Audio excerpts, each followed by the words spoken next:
Last বেঞ্চে বসা একদম পড়াশোনা না করা ছেলেটার সাথে ক্লাসের ফার্স্ট বয়ের বন্ধুত্বটা দেখে আমরা সবাই হাসাহাসি করতাম। অভিনব ছিল ক্লাসের ফার্স্ট বয়, যাকে বলে ব্রিলিয়ান্ট স্টুডেন্ট। আর সেই ছেলেটার ভালো বন্ধু ছিল বীরেন। বীরেন পড়াশোনায় ততটা ভালো ছিল না, কোনো রকমে টেনে টেনেই পাশ করতো। আমরা অবাক হয়ে যেতাম, ওই রকম একটা ভালো ছেলে কেনই বা বখাটে ছেলেটার সাথে মেশে। আমি, বীরেন আর অভিনব একই পাড়াতে থাকতাম। পাড়াতে অনেকেই অভিনবকে বলতো, ওই রকম একটা ছেলের সাথে তুই মিশিস কেন?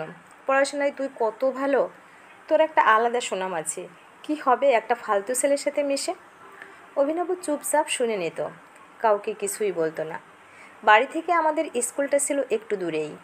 আমরা সাইকেলে করে স্কুলে যেতাম। মাঝে মধ্যে দেখতাম অভিনব সাইকেল নিয়ে যেত না। বীরেন অভিনবকে নিজের সাইকেলে বসিয়ে ওই খারাপ রাস্তার মধ্য দিয়ে টেনে নিয়ে যেত। আমাদের খারাপ লাগতো ওটা দেখে। বীরেনকে বলতাম, তোর মতো মাথা মোটা ছেলে একটাও নেই, সবাই নিজের ভালোটা বোঝে, আর তুই বুঝলি না? বীরু এমনিতেই সাদাসিধে ছেলে, আমার কথা শুনে জিজ্ঞেস করতো, কেন এমন বলছিস? আরে তুই ওকে প্রায় দিনই সাইকেলে বসিয়ে টানতে টানতে নিয়ে যাস বলদের মতো। ও যে তোকে ইউজ করছে, তুই এটা বুঝতে পারিস না? বন্ধুর জন্য তো এইটুকু করতেই হয়। তাছাড়া আমি নিজে থেকেই ওকে নিয়ে যাই। ও কিন্তু ওর সাইকেল নিয়ে যেতে চায়।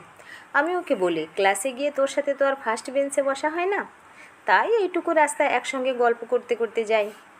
তুই বোকাই রয়ে গেলি, ও তোর থেকে যে সুবিধা নিচ্ছে আর তুই সেটা বুঝতে পারলি না। সত্যি কথা বলতে, অভিনবর সাথে বীরুর বন্ধুত্বটা মেনে নিতে পারতাম না। অভিনব আমার ভালো বন্ধু, তবে বীরুকে যতটা গুরুত্ব দিত ততটা আমাকে দিত না। কেন জানি না, বীরুর জায়গায় নিজেকে বসাতে ইচ্ছা করতো। বীরুকে বুঝিয়েও যখন হলো না, তখন ঠিক করলাম অভিনবকেই বলবো, ওর সাথে যেন আর না মেশে। মনে মনে ভাবলাম, আমি অভিনবকে কদিন সাইকেলে করে স্কুলে নিয়ে যাব, সেই সুযোগে কথাগুলো বলতে পারবো। যথারীতি একদিন স্কুলে যাবার আগে চলে যাই অভিনবর বাড়িতে। ওকে গিয়ে বললাম, তোর সাথে আমার কিছু কথা আছে অভিনব, তাই আজ আমার সাথে আমার সাইকেলেই চল। আমার কথা শুনে অভিনব বলল, আজ তো আমি সাইকেল নিয়ে যাব, তোকে নিতে হবে না, আজ আমার সাথে চল। না রে, আজ আমাকে সাইকেল নিয়ে যেতেই হবে, কারণ বীরুর পায়ে কাল পেরেক ঢুকে গিয়েছিল, ও সাইকেল চালাতে পারবে না, পায়ে ব্যথা আছে, তাই আজ আমি ওকে নিয়ে যাব। সেদিন অভিনবর কথা শুনে বুঝেছিলাম ওদের বন্ধুত্বটা অনেক বেশি গভীর। অভিনবকে সেদিন চিনলাম একটু অন্যভাবে। অভিনবের সুবিধা নেওয়ার জন্য বীরুর সাথে মেশে না, ও বীরুকে সত্যিই ভালোবাসে। মনে আছে উচ্চ মাধ্যমিকের রেজাল্ট বের হবার পর বীরুকে খুব উল্লাস করতে দেখেছিলাম। নিজের রেজাল্ট খারাপ হয়েছে সেটা নিয়ে ওর কোনো দুঃখ নেই। অভিনবও ভালো রেজাল্ট করেছে, তাতেই ও খুশি। এত বড় মন হলে বন্ধুর সাফল্যে এতটা আনন্দ করা যায়। উচ্চ মাধ্যমিক দিয়ে অভিনব চলে গেল কলকাতায় ডাক্তারি পড়তে। বীরু পড়াশোনা ছেড়ে দিয়ে কাজে লেগে গেল। মাঝে মধ্যে অভিনব বাড়িতে আসলে বীরুর সাথে দেখা হতো। সেও আর কতটা সময়, আগের মতো তো আর হয় না। আমি বীরুকে বলতাম, কোথায় গেল রে তোর বন্ধু, তোকে ফেলে তো কলকাতায় চলে গেল। খুব তো তখন বন্ধু বন্ধু করতিস। বীরু বলতো, গ্রামে থাকলে কি আর ডাক্তারি পড়তে পারবে? আমাদের অভি ডাক্তার হবে, আমাদের গ্রামের সুনাম বাড়বে, এটা কি কম আনন্দের কথা? দেখবি একদিন এমন একটা কিছু করে দেখাবে, সেদিন অভির জন্য গর্ববোধ করবি। বোকা ছেলে, তুই আজও নিজের ভালোটা বুঝলি না। যাই হোক, বন্ধু ডাক্তার হয়ে গেলে তোকে মনে রাখবে তো? অভি আমাকে কথা দিয়েছে, সারা জীবন মনে রাখবে, ওর মতো বন্ধুই হয় না। বীরুর কথাটা শুনে সেদিন হেসেছিলাম। তবে অভিনব এখন ডাক্তার, নর্থ বেঙ্গল মেডিকেল কলেজে আছে। অভিনব কলকাতায় ফ্ল্যাট কিনেছে, ওখানেই ওর বাবা মা থাকে, গ্রামের বাড়িতে কেউ থাকে না।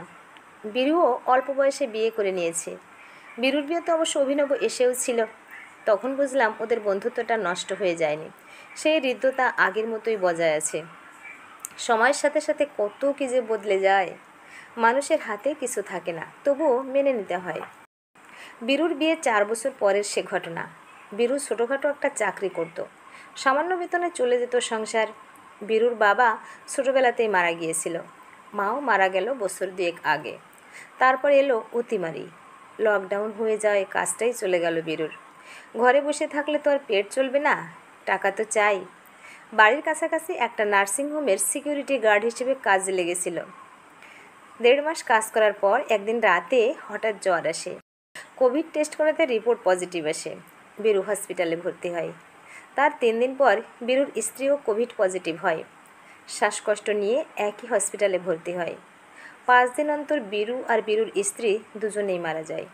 2.5 বছরের বাচ্চাটিকে ফেলে রেখে বীরু চিরদিনের জন্য হারিয়ে গেল। এমন মর্মান্তিক খবর পেয়ে অভিনব বাবা মাকে সঙ্গে নিয়ে ছুটে এসেছিল গ্রামে, কিন্তু বন্ধুকে শেষ দেখাটাও দেখতে পায়নি। অভিনবকে ভীষণভাবে কাঁদতে দেখেছিলাম সেদিন। বন্ধু হারানোর যন্ত্রণা সেই বোঝে যার জীবন থেকে হারায়। বীরুর চলে যাওয়াতে বড্ড মন খারাপ হয়েছিল।